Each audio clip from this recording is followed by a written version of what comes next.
Finding authenticity by going gray. You know, my journey of going gray started way back in my 20s, right around the time I became a mom. Yep, motherhood literally sparked my first grays. Thanks, kids. Like most women, especially here in Western culture, I was taught by my mom, like by TV, by ads, to hide those sparkles of silver, to cover them up as if somehow they made me less beautiful, less attractive, less everything.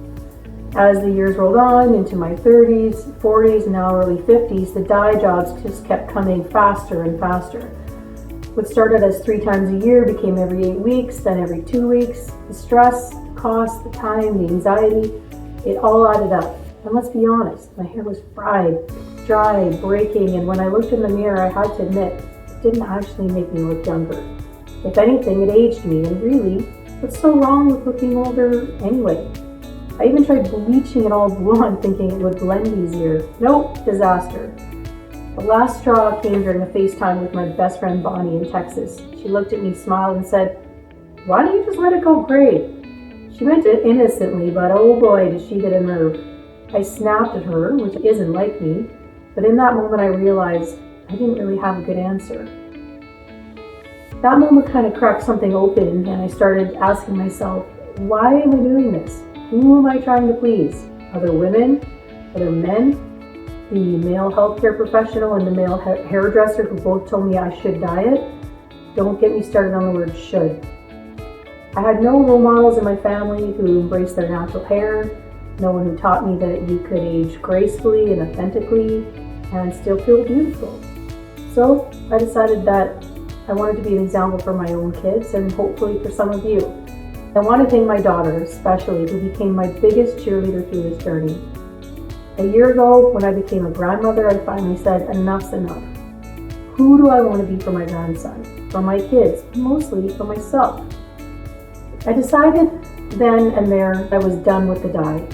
Transition wasn't easy though. After 4 painful months of growing out my roots, my hairdresser painstakingly pulled out every single strand that had a gray root and bleached the rest to match. That helped me stay the course because it blended better, but there were still tears, haircuts, and moments of doubt as I chopped away the old dyed hair. Each cut felt like shedding old fears, expectations, and insecurities. And each step I grew deeper into loving and honoring myself. Now, let me be clear. I'm not saying everyone should stop dyeing their hair. Coloring your hair brings you joy and confidence, go for it. The point is being authentic, being true to yourself. For me, dyeing stopped feeling authentic, so I let it go. Fast forward a year, and here we are. My hair is all natural. Most of the grays are underneath. So most of the time when I wear it down, it just looks more like highlights.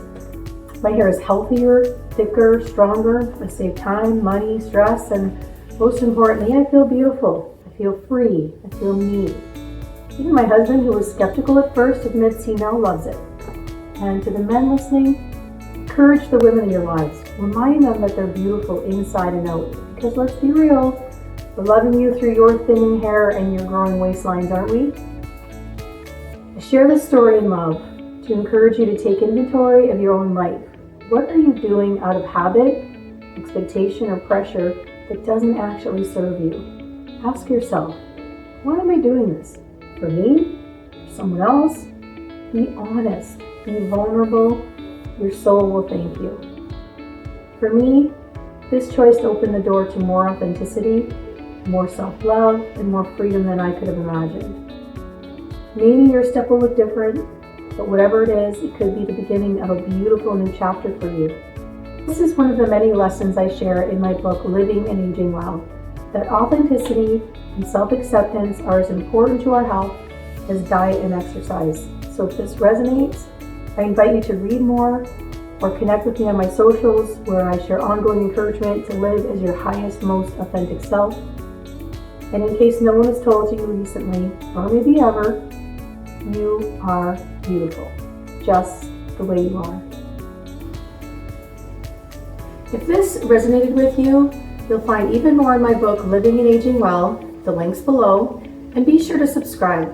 I share new ways each week to help you honor your journey, embrace your truth, and live authentically every single day.